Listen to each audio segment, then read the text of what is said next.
welcome to another episode of the Everyday Expertise Podcast. I'm your host, Roland Martin, and I hope that today's conversation will expand your knowledge.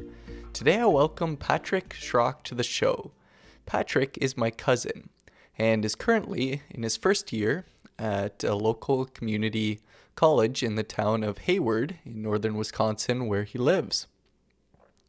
He is a former school teacher and a traveler and adventure seeker, and I was inspired to ask him to be a guest on the podcast after I did a solo episode a few weeks ago on my experiences as a student, and I got to thinking that it'd be fun to have some other students on the podcast to dialogue a little bit with, talk about their experience, and learn from.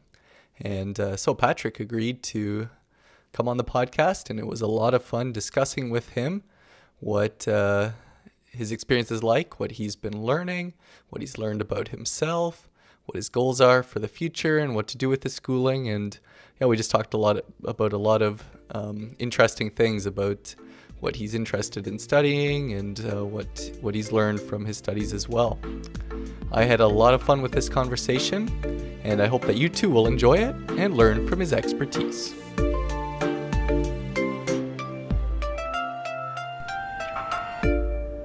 Welcome, Patrick, to the Everyday Expertise Podcast. It's great to have you here. It's great to be here. I've been looking forward to this.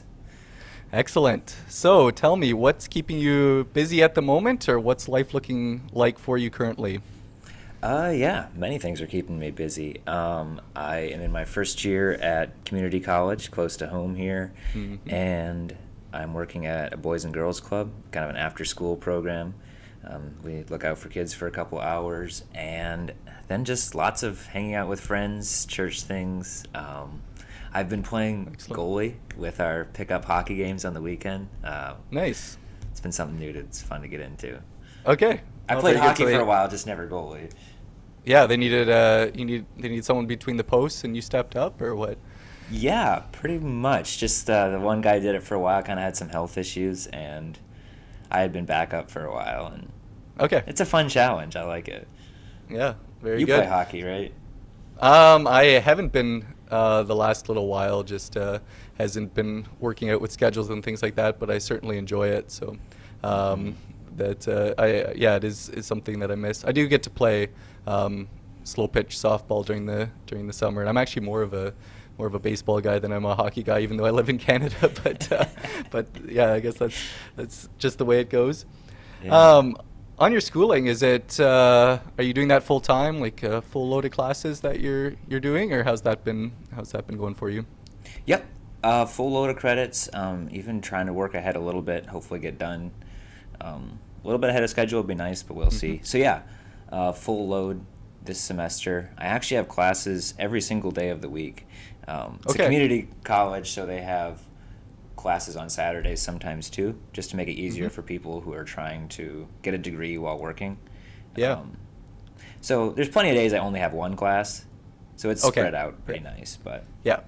And is it close enough that it doesn't feel like too much of a drive to go in every day, or how's that been? 10 minutes away. Oh, nice. Yeah. Yeah. So that's and not we get to bad at have all. in-person classes this semester. Which is really nice. Yeah.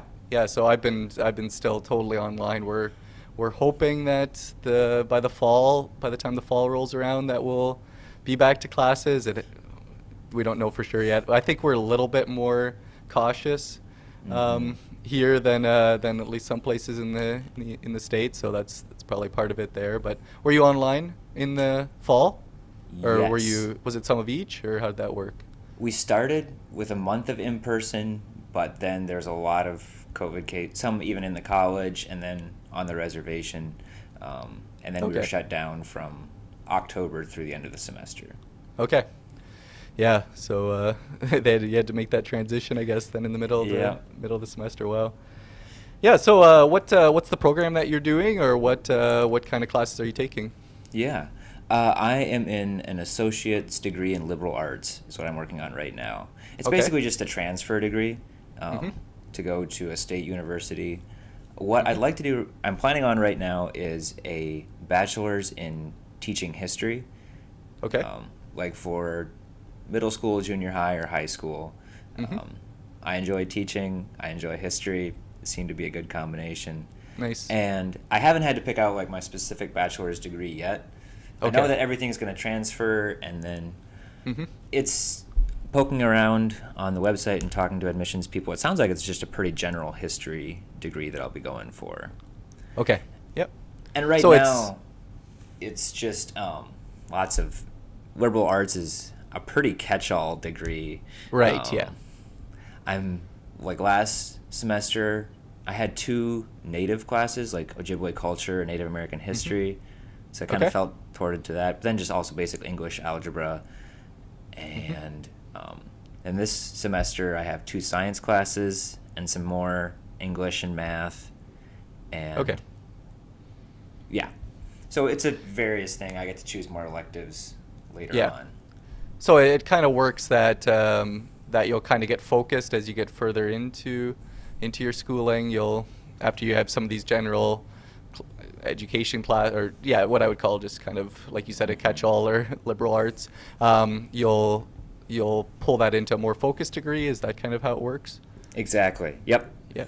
I was looking at degree plans, and it'll be pretty broad history, like ancient Asian, European stuff, and then also a lot of American history too. Okay. Yeah. Excellent. So, will that mean that, or how many years will you be at the college you're at, the community college you're at currently? Is that a 2-year thing, or? I'm hoping to make it a 1.5 years. It is a 2-year degree. Okay. Mm-hmm. I maybe take an extra class during some of my semesters, and I'm planning on taking a couple summer courses too. Excellent. Yeah. Yeah. So. Very good.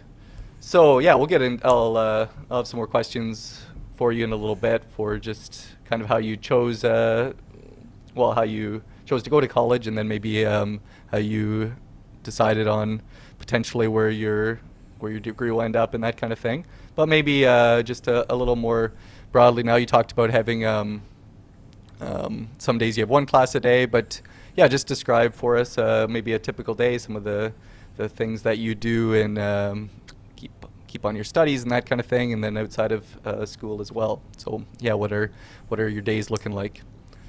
Yeah, mornings are pretty chill. I can afford to get up later than some, 7 or 8 usually, kind of. Cereal, smoothie for breakfast, and Nice. Classes usually start 8:30 or 9. Okay. Usually show up in person. A few I just Zoom because they aren't. It's almost not super necessary to be there, like an English class. Okay, so are your profs putting everything online, like giving online availability as well? Is that For why you sure. have that choice? Okay, interesting. So And you don't have to go to class if you're No. worried about the pandemic and that kind of thing still? Is that how it's set up? Exactly, yeah. Okay, nice. And it's almost half and half, I'd say. Like, half of the students I've never met. Okay. Half of my classmates, like, they just choose to Zoom. Which I think is a really decent, respectable way to do it. Yeah. And especially distance-wise, too. There's some students from far away. Okay, that haven't had to move into the area in order to attend the school or something like that. Exactly. Since it's online there, since they have that choice, they don't have to move there. Yeah, I mean with my school being online too, there's students all over the world and attending classes, and often the prof will say something like good morning or good evening depending on where you are. So That would be kind of cool. Yeah, depending where you are in the world. Yeah, it makes so they try to do some like synchronous classes as well, meaning like have group meetings at certain times, but it gets a little challenging if you have people in every time zone or students in every time zone. So I can see how that would have its difficulties working through as well. For sure. So do you find yourself with a lot of assignments outside of class that you're working on, or what's the workload like for you? I haven't been in the system for super long, but especially at the beginning of this semester, workload is not that heavy. I've had a few assignments, but I've been able to keep up with them pretty well. I've got decent amount of time in between classes, and they have a nice student lounge and student services center that I go hang out with. Oh yeah, nice. Made some good friends there. Good. Yep. It's run by some. I've gotten to know the people who run it, and it's just it's the coolest place. It's run by like an old Mennonite lady who got her master's in math, went to Goshen College, lived around Hayward for a while, and the other person she runs it with is a younger lesbian progressive lady. Okay. And these two ladies are good friends, and they both do super great at like drawing out the students, helping them, just making a good environment. It's a fun place to hang out. So I go to class, I'll go hang out there, do my homework, talk in between classes. And then I'm usually done with classes by early to mid-afternoon. Okay, nice. And then I go to work. Do you have any more questions about college, or we'll talk about that in the future, I guess? Yeah, we will talk some. I'll make a comment there. Like, it's come up a few times in what you've been saying that you've been getting to know some people, or building some relationships and things like that. It's been a little interesting for me because I'm about 10 years older than my fellow classmates where I'm at. So it's like I haven't felt I haven't been going for the relationship experience or building friendships and that kind of thing. But it's been interesting there's occasionally been group projects that I get put into. It doesn't happen a lot in my type of classes, I wouldn't say, as much as maybe like business courses or even some of the, in physics it tend to be assignments more that you do on your own. But anyway, I have always really enjoyed just when I actually am forced into a situation like that where I interact more closely with classmates and get to know them a little better. I am reminded of how much we are made to interact with each other and learn that way or build relationships. And for me, I'm a pretty introverted person, so I don't mind being on my own for long periods of time. But it is after a group meeting that I'm like, oh, I got to go to this again. Afterwards, I'm often like, hey, that was actually kind of fun just having that personal contact, especially with the online. Like, we have a few group meetings that are a pain in a lot of ways, but I am glad that we are encouraged to join these meetings and get into that. And it's neat that you've had a chance to build some relationships too. I think that is an important part of school and a great thing. What is your work that you're doing after school? Yeah, I work at a Boys and Girls Club.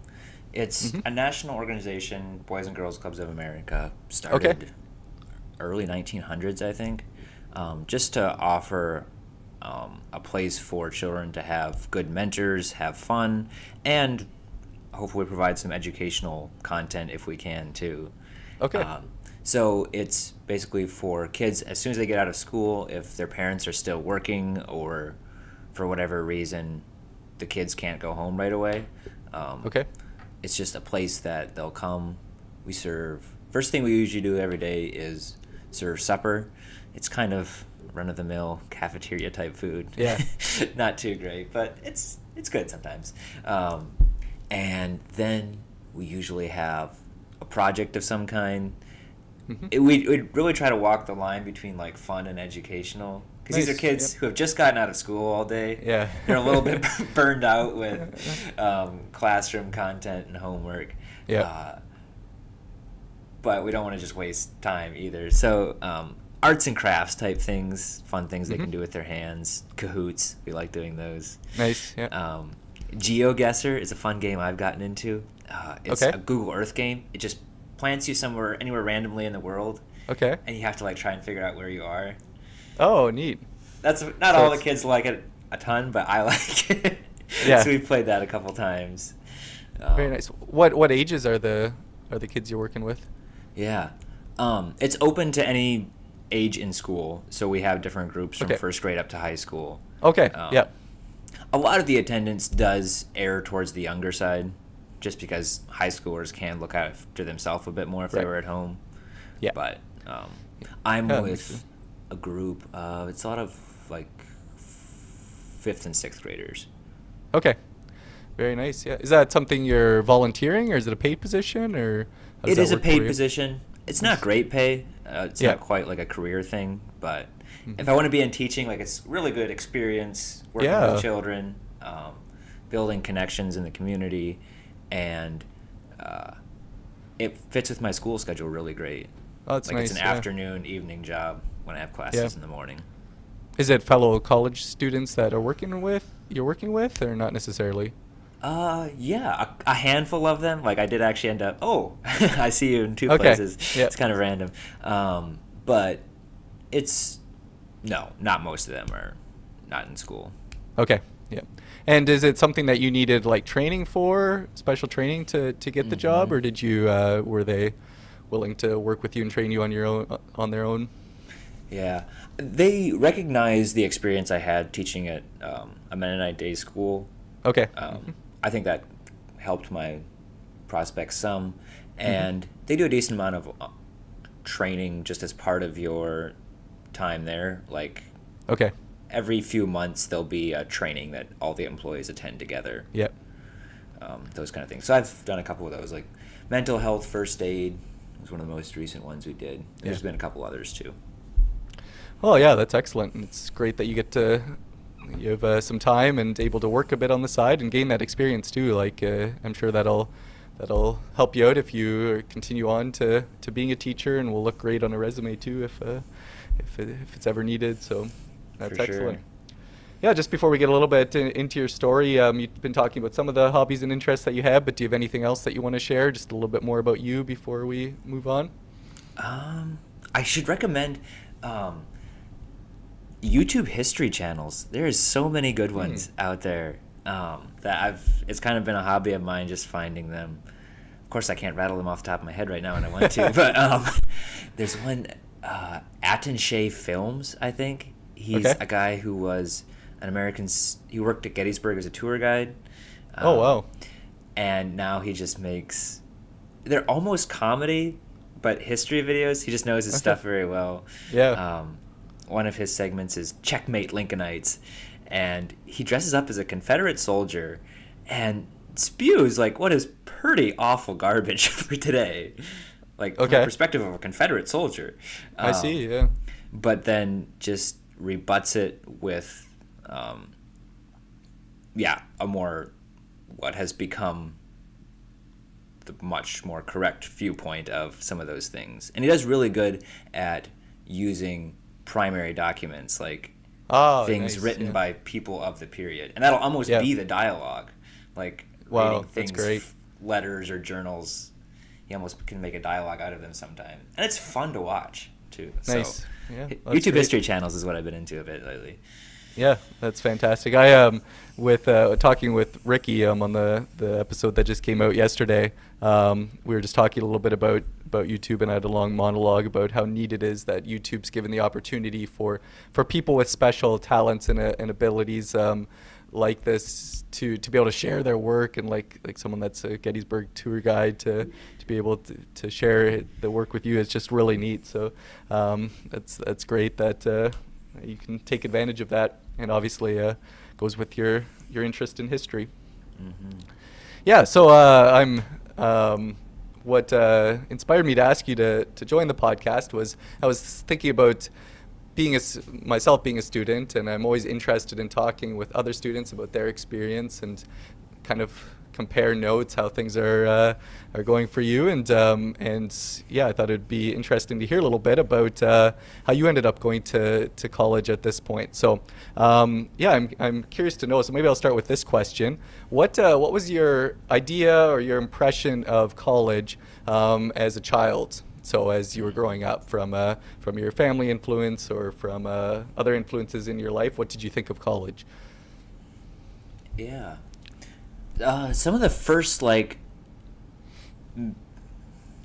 forming ideas about it was like a few family members who have gone there for going on to medical school, like doctoring or nursing, and very much practical degrees and stuff. And yeah, it seemed to be fine and good, but it's still quite uncommon. I know. Yeah. Like within Mennonite culture. It's slowly shifting, but then I made a few friends up in Minnesota, and Minnesota has a program where you can finish out your last 2 years of high school at a college for free. Okay. And so like so many of my friends are going to college, and it just like was kind of blowing my mind because I always had in mind like if you were just going to college, you were like either like super smart or super rich. And I thought like, wow, all these people are like just loaded geniuses. Super rich or super smart or both, maybe. Yeah. So that was, I'm not quite sure where I got that, but it was definitely in my subconscious of like what college was. And I'm not quite sure what undo it. Like as I actually made friends who were going there, I got and to you realized that they weren't rich or smart. They were like just as average as I was. Yeah. Yeah.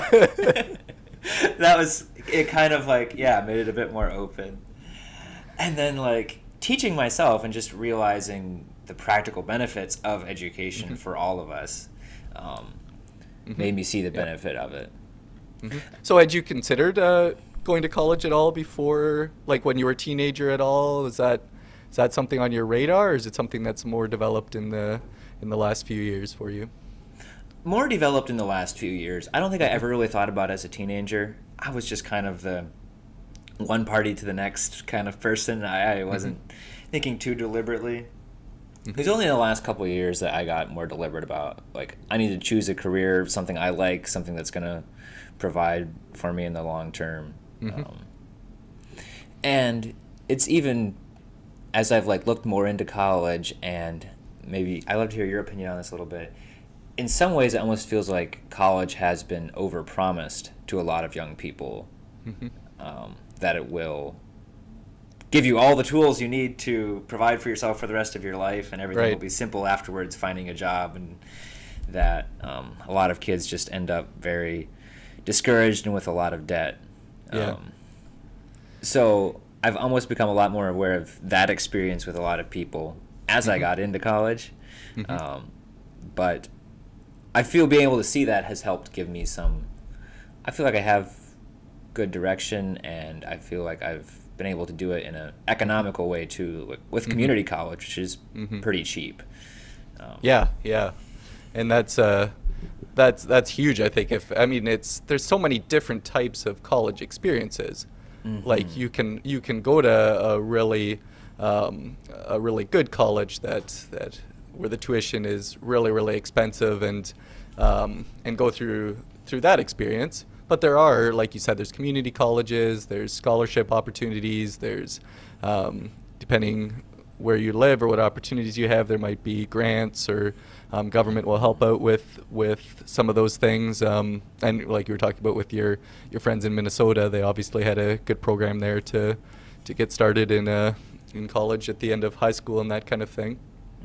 So yeah, on your remark that is it a good thing for everyone? Probably not, but I still studies that are coming out, and at least I've come across this thinking anyway, is that education is still one of the best investments you can make as far as the money spent now into going on into having a better job. Like, as a general rule, I mean, obviously it doesn't work for everyone, but as a general rule, you're better off to have some kind of college education, career-wise, than to not have it.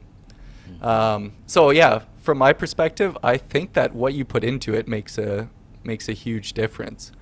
Like, I think even if you don't necessarily work specifically in the area that you studied, or maybe your education your degree hasn't led to a direct job, I still think that if you've dedicated yourself and you've worked hard and studied hard, I think it's going to have positive impacts on you as a person that will maybe affect you in non-tangible ways, that will benefit you for the rest of your life. So I think about my experience at Faith Builders, and the 2 years that I did there, nothing transferred into the degree I'm working on now. I was basically starting totally from scratch, as far as credits go. But I feel like the 2 years that I had there just were incredibly beneficial for my habits as a student, and my yeah, just helpful in ways to think, and the work and energy that I put into that is going to benefit me for the rest of my life. So yeah, I'm sure that's not everyone's experience, but I think that comes down a lot to the individual, how much they want to put into it, how much they want to get from it, and how much you put into it is definitely going to impact how much you get from it too. So yeah, I guess that's kind of my thoughts on education. Is it worth it? Is it not? It's probably different for every situation, and depends what you're measuring maybe is going to, and some of those things like I was talking about maybe can't be measured. So yeah, it'll be be interesting to see in 20 years from now what you look back on your experience and think about if it's been beneficial or not. For sure. And I'm all for people like becoming better thinkers and writers and communicators. And I think that's something that comes out of college a lot. Mm-hmm. Yeah, and you don't need to go to college to do those things. Like that's often brought up too, that you can get this off the internet today, or go to your library and get those things. But there is something too about the environment or the system that's being a part of that, that's going to push you in maybe ways that you wouldn't be able to push yourself, or yeah, and just having teachers that can be mentors, guidance, and that kind of thing is very helpful as well. Yes. Yeah. Maybe back to you here now after my long monologue there. How would you describe your school experience previous to this? So yeah. How it prepared you, or what it was like in thinking about it now from your perspective as a college student. Yeah. So I finished high school at our local Mennonite school, and then bounced around different jobs, working in a furniture store, some construction, doing Bible schools, traveling, and then eventually, around the time I was 19 or 20, started teaching at the same school. And I taught there for 4 years. And it was a good experience. And I feel like I could launch into a long, non-coherent ramble about that experience in Mennonite education and things like that. Well, yeah, did it have you talked about that as you were a teacher, it kind of maybe was guiding or pointing you towards thinking about college. So yeah, maybe talk about that a little bit. How did that affect your desire to go to college, or how did that transition happen of going from your teaching experience into deciding to go to college? Yeah, man, that's a thought I haven't dwelt on enough to articulate clearly. Yeah, it's fine. So sorry, I can't give a great answer to that. I know it's there. I struggle to put it into words right now off the top of my head. So what was maybe describe a little bit, what kind of teaching were you doing? What was that experience like? Yeah. It's a little bit like kind of the old schools you'd read about, of multiple grades in one classroom, one teacher. And Mennonite schools are set up to be a lot less teacher dependent than other schools. They not all small Mennonite schools, but there's a decent amount that depend on the curriculum for a lot of the content. A teacher is still very necessary, and you'll have to know content. And, right. Yeah.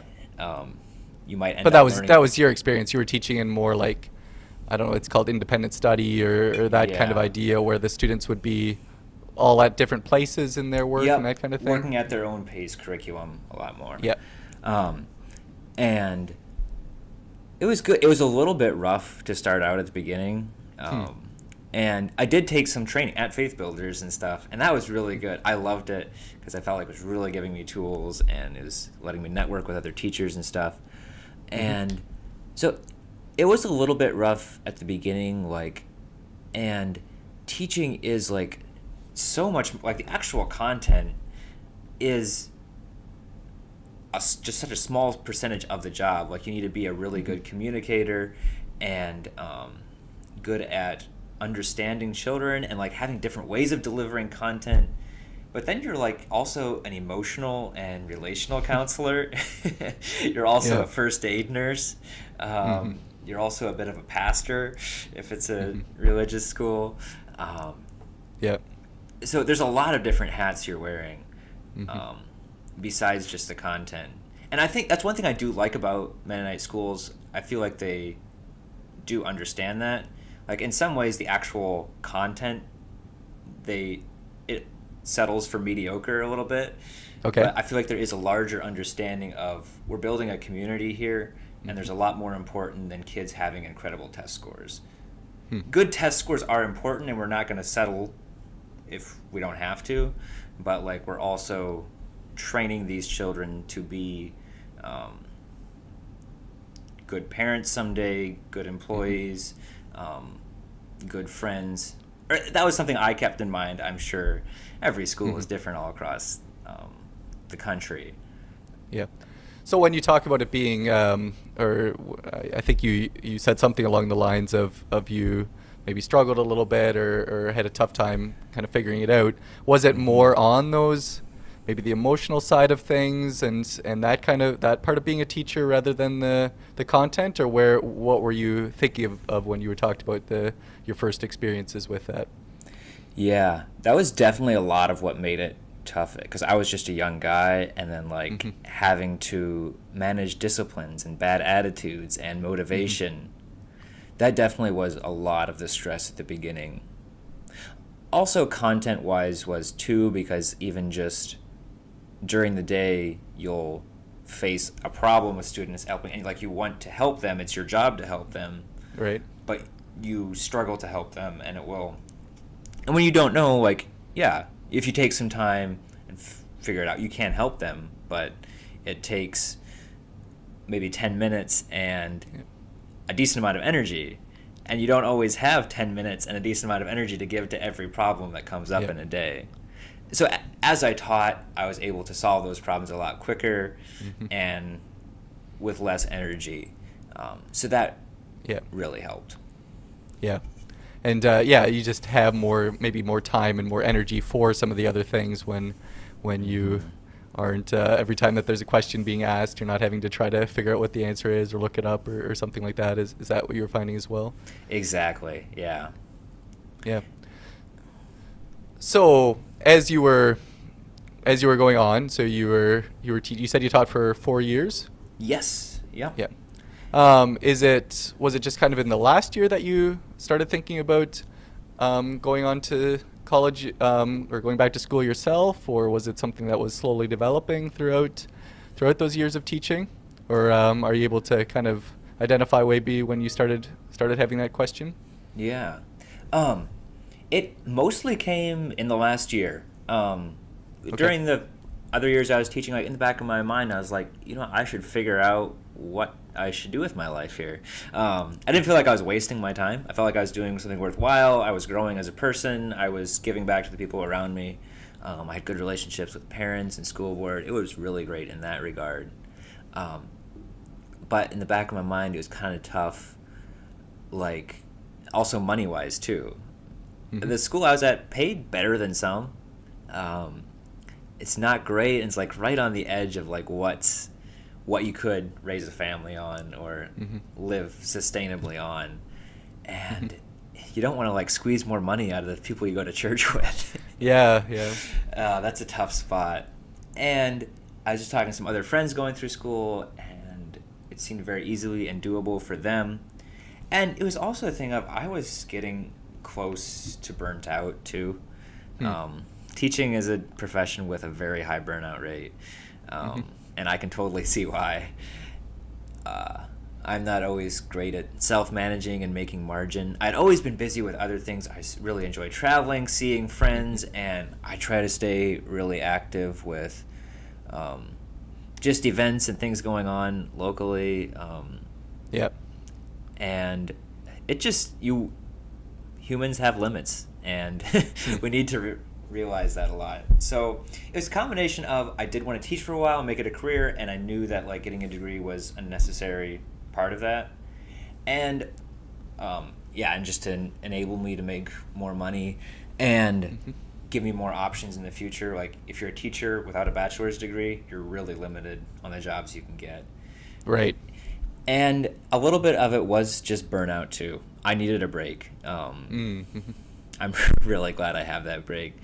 Yeah. Being a student is a lot less stressful than being a teacher. Yeah. Was Yeah, burnout like- ever a thing you faced with teaching? Or That's a good question. I don't know if I would describe it as burnout, but it was my toughest year was actually the year before I started going to school full time. And it wasn't that, like, I decided before that. I decided a couple years before that was going to be my last year, and so I didn't quit because of that, but it definitely wasn't hard to quit at that point, and it definitely I had classes that were the toughest to deal with that I had up until that point, as far as behavior, attitudes, and that kind of thing, and that just I found that it went into every part then. Like it was less likely that a well-planned class would be successful if you're dealing with attitudes and that kind of thing. So it was stressful. It was a tough year. I wouldn't describe it as burnout, but I was glad for the break, like you described as well. And I'm sure it would have a good year the next year would have changed things, and I'm hopefully not done being a teacher, but I can identify a little bit with what you're describing, or what you experienced as well.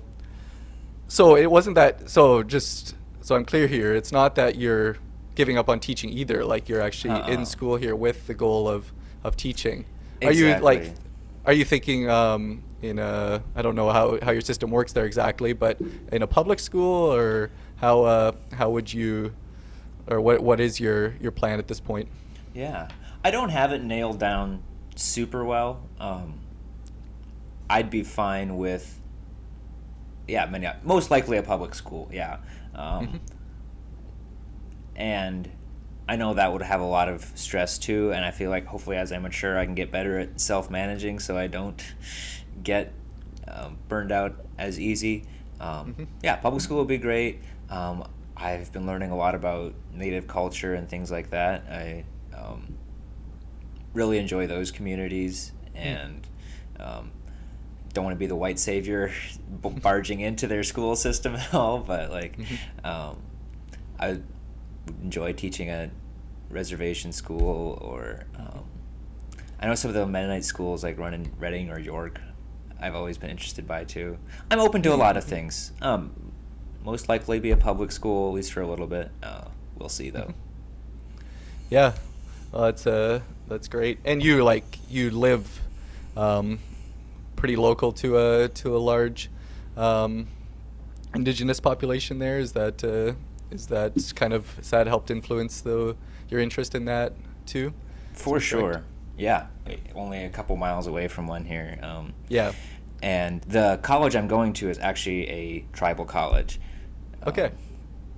So there's connection with the school system and things like that. It's taught me a lot about Native culture and gotten to know good friends of the community. It definitely was kind of a deliberate decision to tie in the two. That's excellent. And so, and I think maybe you had said this, but is that the type of school that you'd like to teach in, or is that one of your possibilities? Is that kind of what your goal is, or? Exactly. Yeah, one of the possibilities, and I'd definitely be interested in it. We'll see what the job market looks like when I graduate. Yeah. Yeah. So just along those lines, so you've talked about that a little bit, but how or where would be a potential school that you would head to, or be able to go to after being done finishing at the community college? Yeah. Just one of the University of Wisconsin close by. There's multiple campuses. Okay. Superior's about an hour north. There's University of Wisconsin Eau Claire, 2 hours south. I've been in contact with admissions office from both of them, seeing which will give me the best transfer options for all my credits and stuff. Also, then just daydream about like just a school somewhere else in the country, stay with some friends or something, just to maybe get a change of scenery for a semester or two. I don't know. Yeah. That's great. Would you commute if it's one of the ones that's an hour or two away, or would you be moving into the area? Have you thought about that? Probably, yeah. Probably mostly commuting, maybe, depending on what my schedule looks like.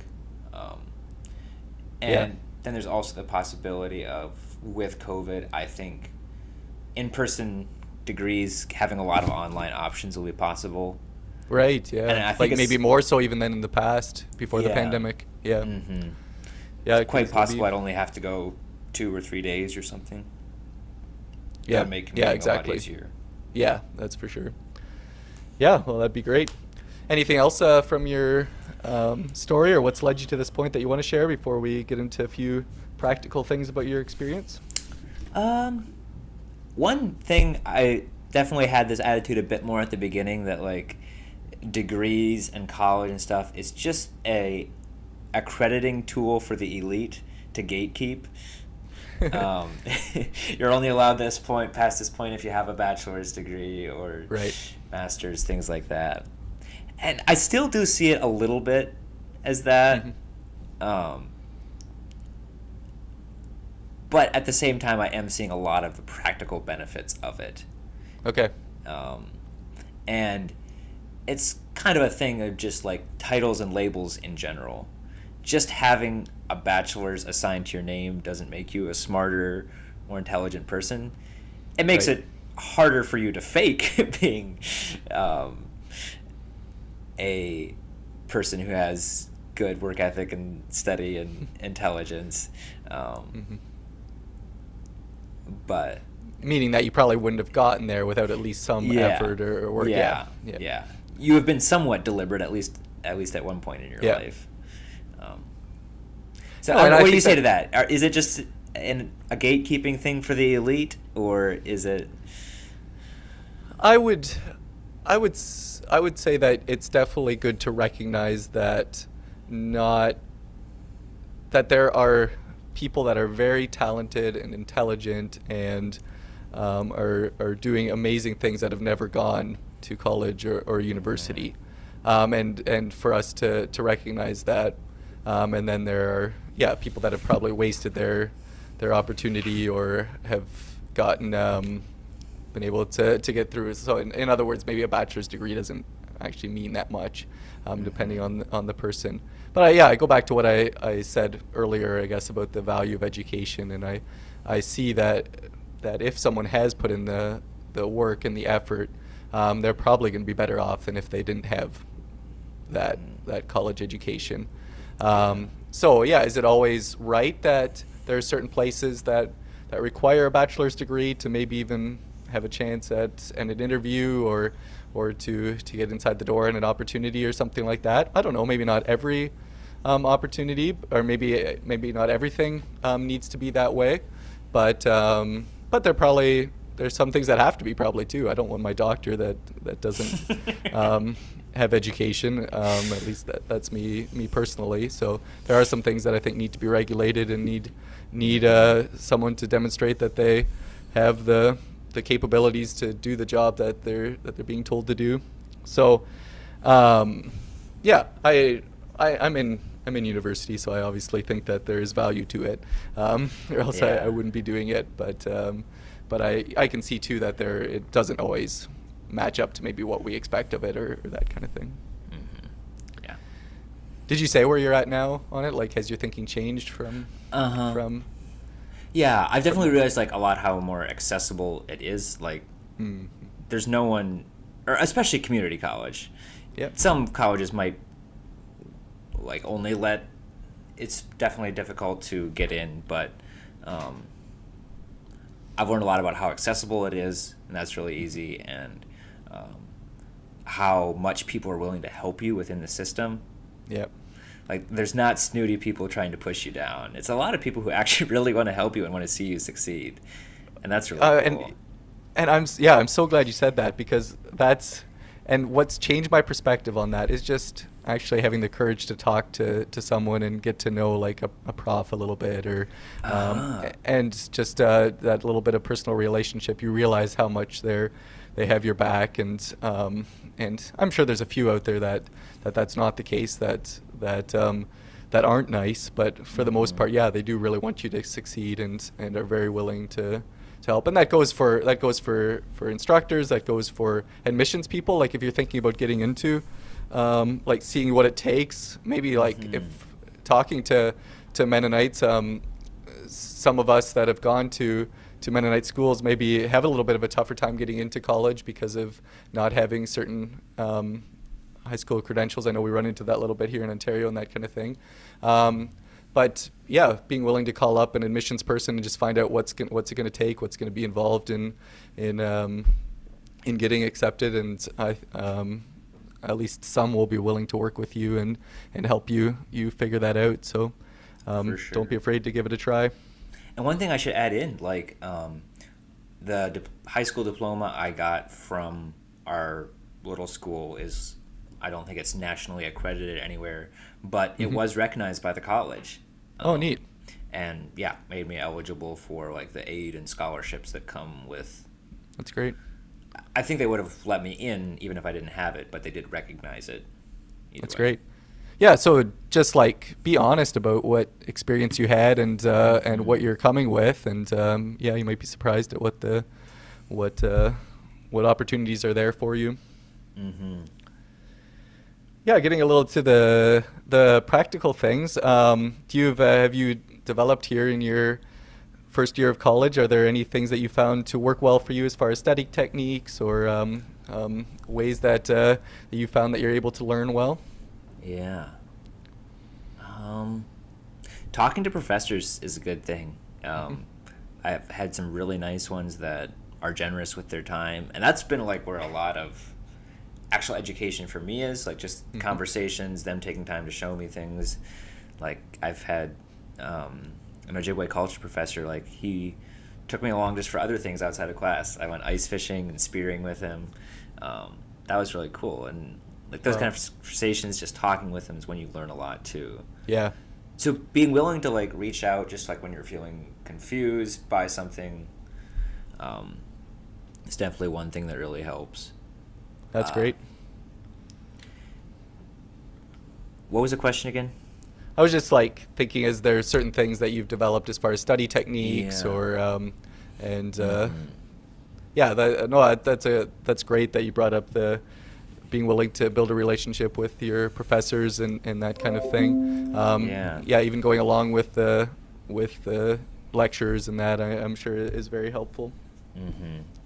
I was also looking at your question you had here about study techniques. Yeah. And that's something I've been thinking about too recently, that I've grown a lot actually since the first semester. I handed in a few late assignments where I was like typing away as like the deadline was coming up at midnight and like turned it in at 12:03, and I just had to email it to the professor. I'm sorry I'm late and I couldn't submit this on Canvas. And I haven't had to do that yet this semester, so that's really nice. But nice. So like, are you doing something to be more organized, or is it just an awareness of what of when you need to start on an assignment, or what's helped with that? Yeah, definitely lists. Keeping an organized thing of like, what's due when, and what. For me, it really helps to be thinking about things in the back of my mind, so that when I do like start typing on a keyboard for an assignment, like it's not a totally blank slate. Like I've got a few just rough things I want to put down, or I can put down things just as I think of them sometimes. It really helps give a framework. And saying no to other things has really helped. Like if you're studying going through college, be okay with saying no to a party every once in a while. Okay. It might be easier for some people, like introverts. For extroverts, it can be harder. So you have found yourself having to do that occasionally? Yeah. Yeah. Yeah, I didn't know how that'd be for you, but it's interesting. Yeah, and it's good. Like I find I'm happier too. Like I don't need happiness coming from like connection's great and all, but like you don't need to go to everything. Yeah, and you sometimes just, like you said, you have to make that choice of what's more important at the moment. Do I want to do well on this assignment, or prepare for this test, or do I want to do I need to catch up with friends again, or we often have to make a value judgment in those cases. Just going back to your comment on lists, I've found that when I have things like just rolling around in my head of all the things that I need to do, and it can be overwhelming, just making a list and writing down and thinking about what I need to do, it often does a couple things. It first of all shows me that it's not quite as big a list as it felt inside my brain when it's down on paper. And something about just removing that from my brain and putting it onto paper, it seems like it just clears up mind space to be able to focus on what needs to be done or something like that. I found that several times. And I'm trying to keep a list all the time, but I'm not always disciplined enough to do that. So, but it is very helpful when I do. I can totally relate with that. And the other thing I've been thinking about a lot too is like, I'm not sure if it's just 2020 or growing up, like there's just been a lot on my mind, like with my own personal weaknesses and like just relationship things, stress, just the chaos that is the water being drained out of the lake on a few things as part of like our larger national society, and like even down to smaller communities sometimes too. And that can be hard, and I find it can be a distraction for getting things done. Like you're trying to work on a paper or something, but you just keep on daydreaming or not staying focused. And for me, it's often good just to like take time and like be self-aware about, okay, like what is bothering me here? Is there anything I can do about it? Take time to like just pray about it, meditate, go for a walk. Things like that can help. Like the other parts of our lives can really affect our productivity too, and we can't just like shove it all under the rug and pretend we're going to be able to work the same. And along with that, I found just even when there's something big going on in the world that I'm interested in following, and with Twitter and regularly updating websites, things, it's so easy to check in every 5-10 minutes and see if there's been a new update or something like that. So I've greatly benefited from just putting my phone in a different room, or like just little practical things, like if I'm working on something that doesn't require the internet, actually disconnecting my computer from the Wi-Fi, or turning off my email program or something like that, so that I'm not getting those regular updates, or not tempted to check in with what's the latest and that kind of thing. So that's a very practical thing, but often that's needed in order to really focus and put all the energy into what needs to get done at the moment. But I really like what you said too about taking the time to deal with thoughts going through your mind, or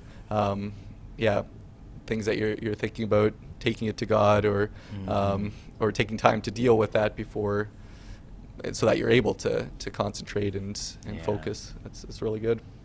And at the end of the day, sometimes like I'm an awful procrastinator, and it just takes 1, 2, 3, go and start. And like once you get momentum rolling, it's not near as bad of a project as you thought it would be. Starting is the hardest. I don't get it, but yeah. Okay, you're a physics guy. There's a thing about friction, isn't there? There's static friction and what's the other one? Kinetic friction. Yes. Yeah. So the coefficient of static friction is always larger than the coefficient of kinetic friction. Yeah, that's so true. It's a great analogy for trying to get started on something, and that also goes along with how devastating an interruption can be. Because if your mind gets off, if you're focused on something, you get a text, an email, you divert your attention to check the news or something like that, that can take you back to that static place again, where it's just hard to get that becomes that much harder to get back into project or assignment. So I had an assignment due at midnight last night. It was mostly finished. I had about an hour's work on it, and I knew that I was like at a point where I wasn't sure what to do, like where I'd have to take some work to work through it and figure out what was going wrong with the math problem. And I think it took me about 20 minutes to finally get myself worked up to to get started on it and to try to figure out where I was going wrong. So yeah, it's all right. It didn't help that it was Friday night and it was the only thing I had to do that night. That can be a factor too. But yeah, definitely the case. Our brains are weird things. Yeah. Well, that's great. Well, just the last little bit you were talking about there, it might be a good transition here into section 4, and thinking about your personal experience here a little bit. So, yeah, from your perspective, what's it like being a Christian going to a secular college for you here in your first year? Yeah. Well, and it's kind of interesting. It's not even a totally secular college. Oh, okay. Yeah, I just made an assumption there. What is it? Traditional Ojibwe culture would probably be the de facto religion. There's plenty of secular values throughout it, and a lot of the professors wouldn't even be Ojibwe themselves. Okay. And it's not forced down your throat at all or anything, but the two Ojibwe culture classes probably where I saw it the most was we went ricing one time. That was fun, gathering wild rice in canoes. And the instructor put tobacco in the water and said a prayer before we went out. And one of the things we worked on was we went out to get a spirit pole. It's like a tall pine tree that they strip all the branches off, put some ribbons up at the top, and it's kind of almost similar to what an altar might be for some places, just a place to connect with this kind of a gate between the physical world and the spiritual world. Some things like that. Religion isn't talked about a whole lot, but so what is it like when going a Christian there? So I should ask the question: what's it like going to a school that's under a different religion or something like that? Is maybe how I should ask it. It's kind of tough too. It didn't come through mainly with Ojibwe people there. Christianity has an awful past with Native Americans and Indigenous people, and there's some real hurts there and some real suspicion, and it's pretty valid. Christian faith has been weaponized in an awful way with colonization. So sometimes you do have to sit quietly and listen to certain snide remarks or things like that, but it's minuscule compared to what some people have had to live through.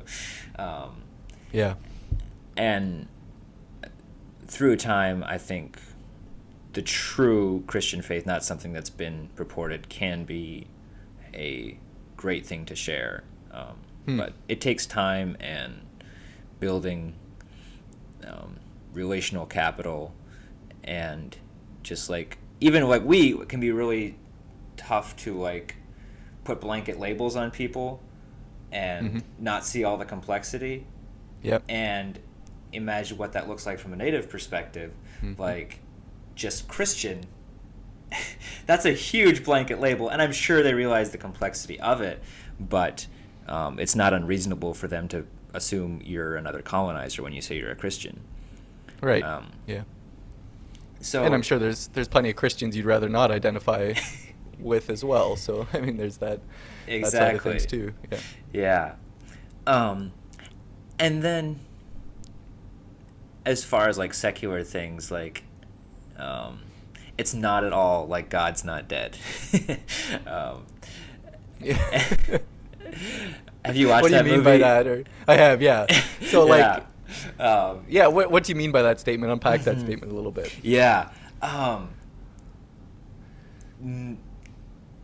Especially science and philosophy. I might sound like I'm talking out of both sides of my mouth a little bit here, but this is maybe some more of the white professors, but Christianity has felt very respected. In some ways, I would often, just because faith is a big part of my life, it could often come through in homework assignments a little bit or something, and I was never degraded or given any negative remarks. Even some professors fed into it and asked me good questions, and kind of facilitated a good discussion. Science classes have been a little bit interesting. I always taught pretty vehemently young Earth growing up, and yeah, it's just been interesting hearing about it from like yeah, all the little parts of what makes it work. And it's kind of tough because even if you are like hardcore Earth is only 6,000 years old, like you have to acknowledge like the evolution that is a thing. And it's amazing. Like the way humans ended up with all these different skin colors and things like that. So it is fun, and it's kind of hard to like, sometimes you can feel a little, you do get triggered by just the word evolution to Christians sometimes. And it's been fun. The professor's been really nice, like just asking questions about things like, how do asexual beings evolve if like every thing that they reproduce is like a carbon copy of the one that was before. So the professors are all really nice about answering questions, and I've been trying really hard to be respectful and stuff too. So, but it also, like, it has been, it's not attacking. Like, I feel if anything like would be trying to change me, it's kind of more slowly and subtly. I feel have good people to talk to, and that's really helped. To me though, college isn't any more dangerous of a place though to a Christian's faith than almost any other situation. Yeah, like just working with non-Christians and Christians, just the possibilities for making decisions to go wrong places is just as great. I think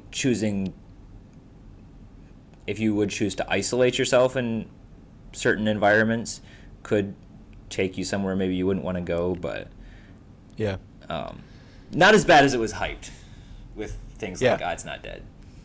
Yeah, and well, it's interesting that you bring the respect that you felt, and I was going to ask you if you are open about the fact that you're a Christian, and it sounds like you are, at least to some degree, in assignments and things like that.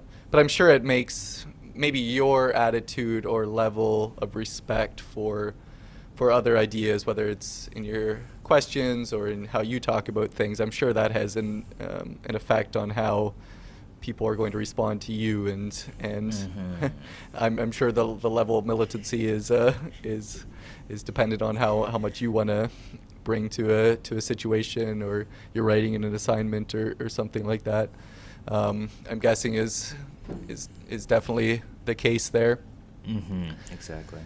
And yeah, just the thought out there is of how people lose their faith when they go to college or things like that, and you kind of made the comment that it's maybe not any more likely or more the case than other situations. And yeah, you think about whether it's like you mentioned working with someone, or it can be maybe just a being YouTube on the channel. Internet. Yeah, exactly. I was going to say it's a very steady stream of values and teaching. Just and like movies, TV shows, yeah, that kind of thing. They're putting forth a way of thinking that can be a big influence, and the type of news that you consume. That's going to give you values and things to think about. So yeah, I think that's wise for us to maybe think about what the values are of anything, any situation we're in, or people that we're with, things that we're consuming. I think we do well to think about how they're influencing us.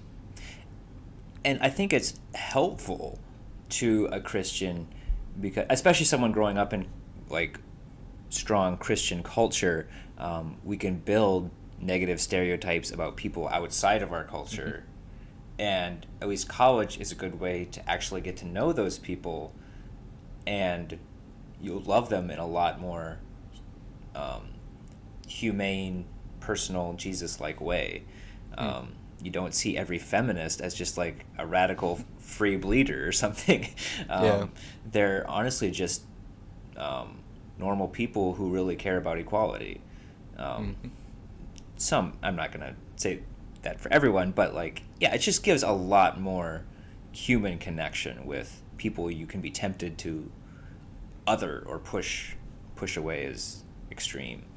Yeah, and the having a personal relationship with someone, like you mentioned, it does really change our perspective of them. So it's so easy to just group certain type of people together if we never talk to them or find out what they're actually thinking or what their ideas are and that kind of thing. So yeah, maybe there is some accuracy to college being dangerous for a Christian in that regard, in that you are introduced to people, you get to know people, you're introduced to maybe ideas that you wouldn't if you were with the same type of people all the time. And so yeah, that's probably is something good to think about and recognize. But I agree with you that it's not all a bad thing for us to have a better perspective and get to know people that disagree with us or have different perspectives than us. I think that actually is a healthy thing if that's done some of the time too. Yeah. It's not a reason to not be strong in what we believe. But but I think it just helps with empathy in so many ways so many different things if we get to know someone on a more personal level. Yeah. Have you been introduced to any ideas or encountered any ideas that were surprising to you or were unexpected in your experience so far?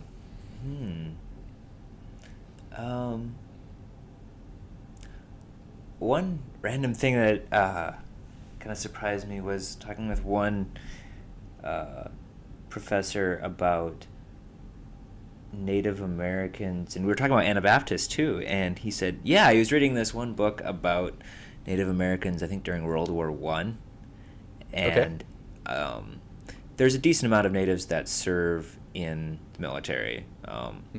It's almost a continuation of like warrior culture in some ways. And at the same time, why would you fight for your enemy to an extent too, is the logic of some. So some of them, I'm not sure if you would call them COs, but they rejected the draft of World War I. And then they ended up hanging out with Anabaptists in prison. Okay.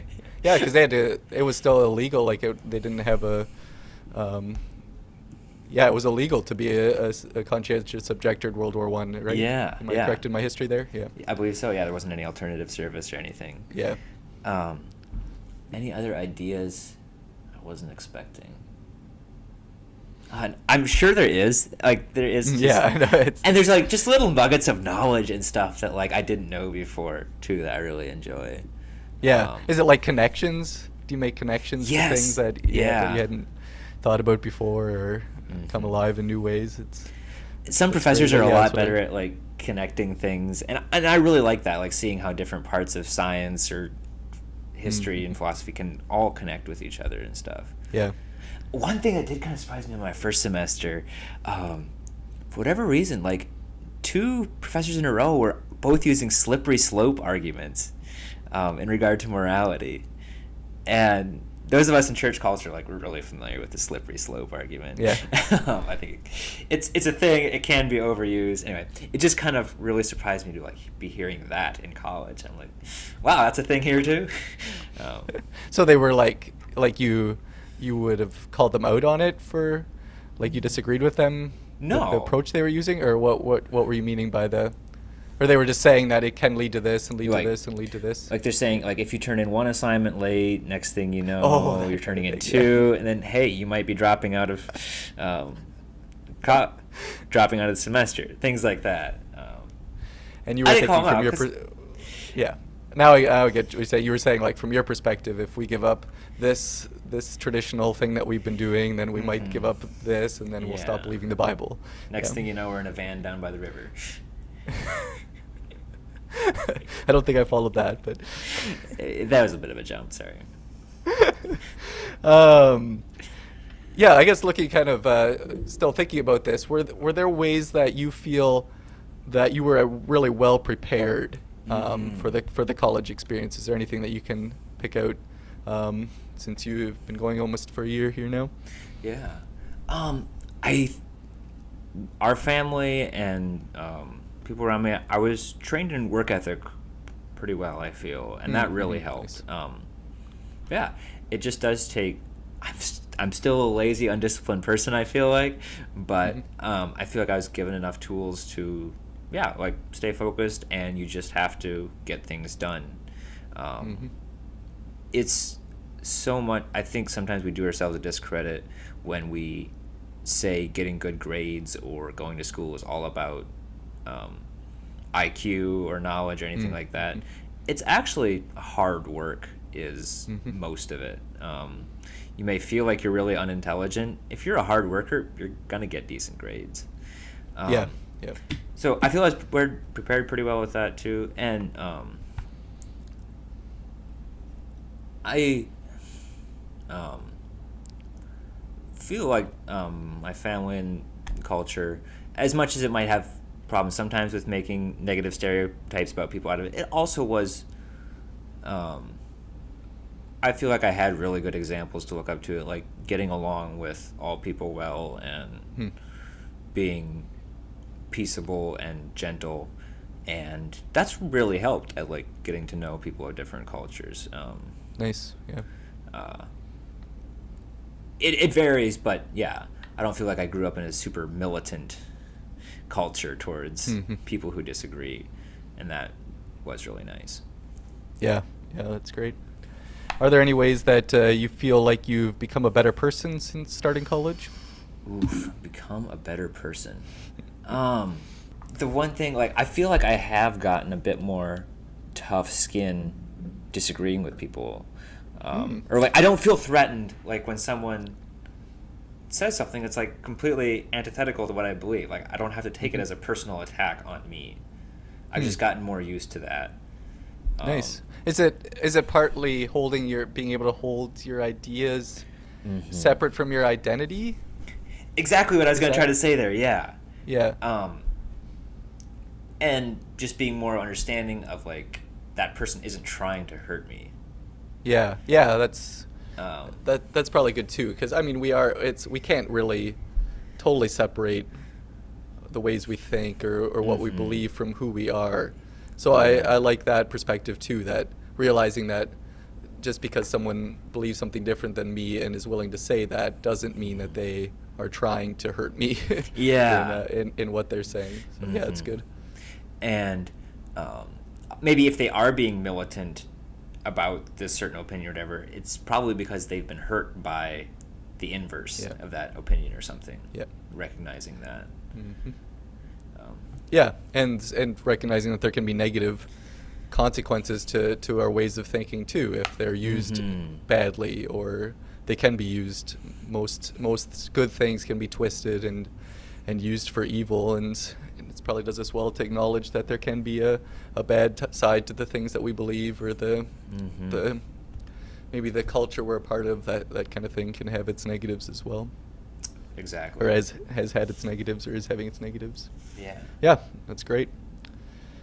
Yeah, in our last few minutes, I'd like to find out what advice my guest has. So I recognize that the term expertise here is used, but every day is as well. So I'm just looking for things from your experience. If you have anything to share. So do you have any advice for someone thinking about going to college and maybe having to make that decision if they're going to take that step or not, what they should do or how they should think about it? Yeah, I would recommend it. Like, it's always easy to recommend the thing that you're doing because it's like probably hopefully working for you. Yeah. And we always need the disclaimer that everyone's experience is different. So, exactly. Yeah. Recognize that with my advice or whatever. But like, especially community college and even state universities and stuff in general, it's probably a lot more accessible than you think, and it's just a great way to invest in yourself. gives you a lot more options and tools to be productive, to help others, to provide for yourself. As much as you might not like the supposed arrogance you might see in some intellectual people, it's not the majority of the people within this system. Yeah. And it kind of comes down to a lot for me, just like being deliberate with your life and your time. It's a very limited resource, and like if you feel your best use of your talents and gifts is, if like work or career isn't where you feel called to shine, like if you want to work a mid-level 9-to-5 job for the rest of your life, and like your volunteering or your family is like where you want to put all your energy, that's great. Like grow in that, like give yourself tools. I think like your career can also be a great place for you to like give back to the world, and like if you're going to do that, like do it well, like learn how to do it in a way that's efficient and helpful. Learn from others who know about it more than you, and college is just a great system to learn to be better at what you do. And I like what you're saying about you don't need to go to college to invest in yourself and to keep pushing yourself to improve your skills, that kind of thing. There's not, it's not. I don't want to give the idea that it sets you apart if you have a college degree, but do want to recognize the value that can come from it, like you're talking about there. Yeah, it's even tough for me. I have to like remember, okay, Patrick, you're not interesting and you're not smart just because you're going to school. Yeah, that's good. Do you have any advice for other first-year Christian college students, since that's what you are? Find other friends who are going to school. Like even just before we started this podcast, we talked for a couple of minutes just about school, and I've got like a handful of other friends who are even doing school here locally with me, same school, nice. And just others across the continent here. It's just really good to connect and like be honest about what you're going through, because it is a lot different than your friend who's just working, vlogging all the time. Like you can be friends, and there's so much you can connect on, but there's just an element of it is good to have some friends who are going through a similar situation and are facing similar cultures and attitudes. That's been super helpful for me. Yeah, that's great, and I think really solid advice. Yeah, thanks for what you shared. Before we wrap it up, I'll just throw it back to you and see if there's anything that you wanted to say that you didn't have a chance, or anything that you want to promote before we sign off for today. Yeah. 2 random things. I'm not sure if they quite fit in this category for you, but like random thing that I've like enjoyed noticing as I've been like working at Boys and Girls Club and going to college are just the parallels between Native American culture and Mennonite culture. Like, of course, there's huge differences, and you could make a mile-long list, but sometimes I think we can overlook the similarities then too. And I just find it really interesting.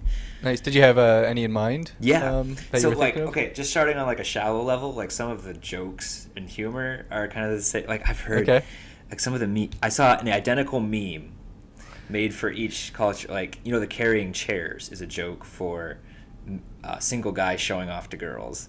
Okay. Like when you see your crush, you'll just like carry 10 chairs all of a sudden. That's the joke that translates to Native culture too. I think I saw it on a Native meme page. Like when you're at a feast or something, you want to show off to someone you want to snag, you just carry a bunch of chairs. Fabric. Maybe it's a young person thing, Patrick. Maybe it is. Maybe it's all young people. That's great. Sorry, what were you saying with your next one? Fabric scissors. Don't touch your mom's fabric scissors. At Boys and Girls Club, like one lady, she was making like a mini ribbon dress, I think. And someone was stealing her fabric, the scissors, and she snapped at him. And it just reminded me, like, was fabric scissors the thing with your mom? Totally. Like those were her best scissors, and yeah, you did not use it to cut paper or something like that. Yeah. Yes. I don't even know if I needed to be told. I somehow knew that. Yeah. And then just this is kind of a little bit of a weird one, but like in one of my native classes, like the one professor, he was always talking, or he'd make jokes about accidentally like falling in love with your cousin or something. And or like seeing someone you think is really cute, but then oh, it's your cousin. And you just have too many cousins, and like you can never find someone to date. Yeah, the horror of seeing your crush at a family reunion. Yes, yeah. Exactly. So that's a bit of a common struggle between both cultures. But then even just a bit more on a deeper level, there's just a common similarity of an older generation trying to fight the younger generation becoming American or Western. They're trying to hold on to something. Yeah. And that's just something that can cause a little bit of conflict between the generations sometimes. And then the younger generation also feels like there's a bit of a pressure on the younger generation to keep the culture. And yeah, it's just something interesting observing with them. And would you say you kind of feel the same within Mennonite culture too? Yeah, I could definitely identify with what you're saying there. And it's interesting to kind of take a step back from it and look at it as maybe a maintaining of culture, or and both the positives and the negatives that can come from that too. Yeah. Because like just plain culture is a healthy thing. Like it helps bring people yeah. together. But then the Church of Christ shares more than just culture. And that's something worth preserving. And that's a messy thing to preserve. It has to take buy-in from people choosing it. It can't be coerced. But so definitely a lot of differences that are worth doing, but just the similarities have been. Yeah, it's really interesting. Thank you.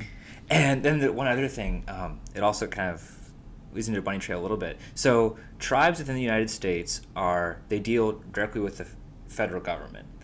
Okay. Not state government. Of course, they have to interact with state and local governments to an extent, but it's almost like the DC deals with 50 states, and then like there's hundreds of federally recognized tribes. Okay. So interesting. It does make for some interesting things. So like when COVID vaccine was distributed, it goes to the 50 states for them to disperse, but then also was given directly to tribes for them to disperse. Okay. So the local Lakota tribe got the vaccine here, I think about at the same time as the state of Wisconsin got it. Wisconsin has several million people to distribute it to. The Lakota tribe only has several thousand to distribute it to. Okay. So they were like the first people to offer it within Hayward here. A couple weeks ahead. And since I work at Boys and Girls Club, it was offered to me, and there's been a little bit of discrepancy. I was told that everyone else who needed it got it already. I'm not the most necessary person to receive it, right? But it was offered and it was free, so I took it, and I've actually had my second shot as of Wednesday this week. Okay. And I haven't. Maybe I am a Russian bot by now. I don't quite feel like it, but yeah, it's definitely something with a lot of stigma, and I'm still a little cautious about some of the motivations and stuff behind it, and just how necessary it is. But it's gone all right so far. The first shot, my arm was sore for a couple days. I hate shots. I hate needles with a passion. Okay, yeah. So that's a little tough, but I feel like I've gotten over them a little bit with taking it. So arm was sore, I didn't really get sick. Second shot, I was just like achy and draggy, headache, tiny bit nauseous for like a day, but now I'm back to normal. So nice. It's kind of exciting to know I'm like 95% invincible to it. Yeah, yep. You had never gotten it in all in the last almost year now here? No. As far as you know anyway? Yeah, as far as I know. I tested once or twice, I think, never got a positive. Okay. Yep. chance I had it with mild or no symptoms, but I don't think so. What's the general feeling on it within maybe your church group, or maybe even like locally in the area there? Is there general acceptance to it, or some antagonism to vaccines, or this one in particular, or what's kind of the general feeling there? Yeah. I would say most people are pretty skeptical. Really? Okay. Yeah. Interesting. I think I just saw a stat, 11% of the county has had at least one shot. Okay. Which is actually a bit more than I thought. I don't know how high our county will get. Yeah. We'll see. I've got a couple cousins who work at nursing homes who've gotten both doses already too. But yeah, most people I'd be really surprised if they would take the vaccine. Okay. I think it just comes from a place of distrust of larger institutions. Yeah. Just over hypocrisy they've seen, and just kind of skeptical of an agenda of money or power, control. Okay. I can't articulate all their arguments very well. I'm like cautiously in favor. Obviously, I took it. Yeah. I think just my skepticism.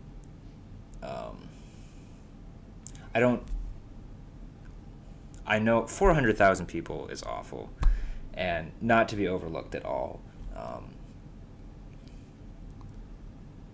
Yeah, I can't. I didn't come ready to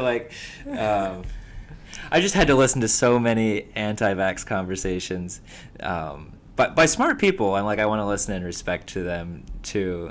It just wasn't quite where I came out. But would you take the vaccine? Oh yeah, absolutely. So, yeah, I think some of the skepticism maybe comes from a misunderstanding on how vaccines work, or what they're how they're designed, what they're meant to do, and that kind of thing. So it's actually one of the most effective and most powerful ways that diseases are dealt with, if there's able to be a vaccine for them. There's been so many diseases that were prevalent and dangerous, and 100 years ago even, that people regularly got, that have now been pretty much eradicated because of the effectiveness of vaccines. So yeah, I wonder if it's just maybe not understanding how they work, and also maybe that because they have been so successful, that we've forgotten about some of the diseases that they dealt with. Because we have, as a collective people in North America, we don't deal with some of those things now that vaccines have basically wiped out, and so we maybe don't know the value of them, and have seen the other side of not having them, and what they're able to do. So yeah, I'm a big proponent of vaccines, and it's one of the great things about it is it's a prevention rather than a treatment. So it keeps you from getting it, and it basically works by the body thinking that you've already had a vaccine. So had the virus. So if it's a virus or a disease that the body's able to build antibodies against, then it makes the body think that it gives the body those antibodies and able to fight the virus if they come in, or recognize and fight it if they come in. So pretty amazing thing about our immune systems. Yeah, exactly, and being able to understand that, and then create a synthetic label, I guess, that can tell the body that this is something to look out for and to fight. Just one thing I'll mention yet, and then we'll wrap it up for today. It was someone presenting this as a joke, so I don't know if this is something that they'd actually heard, but I know that in the U.S. there's all kinds of people that are talking about how overhyped COVID is, and like you were mentioning a little bit, and a lot of anti-vaxxers and things too that come out at a time like this when the government's trying to get everyone vaccinated. And someone had apparently tweeted that instead of a vaccine, that why don't we instead just give every everyone in the U.S. just a very small dose of the virus, and in that way they'd be able to not get sick, but they'd still be able to have the antibodies needed to fight the disease. Yeah. And so someone was just commenting out that that's what a vaccine is. I think I've seen that exact thing. Yes. It amused me too. Yeah. So it just kind of shows that maybe there is some misunderstanding of how vaccines work and how they are effective. But yeah. Anyway, thanks so much, Patrick, for sharing and being personal with your experience and being willing to talk about it a little bit. So. My pleasure. All right. Thanks again. Thank you, everyone, for listening, and thank you, Patrick, for sharing your knowledge with us. It was really great to talk with him about his experience, to have someone to compare experiences to, and I really appreciated the wisdom and the life experience that he brought to the conversation. I was telling him that a lot of people don't consider themselves to be experts, but when we share from our own experience, we really can help inspire and teach others. So I really was glad that he was willing to do that, and found the things that he had to share to be very, very beneficial, and I hope that you do as well. If you would like to contact me for any reason, if you would like to be a guest on the podcast, or if you'd like to give me any feedback about the show, I would certainly welcome that. You can email me at contact@everydayexpertise.ca. If you want any more information about the podcast, go to the website, which is everydayexpertise.ca. That's all for now. Join me again next week to learn from the expertise of everyday people.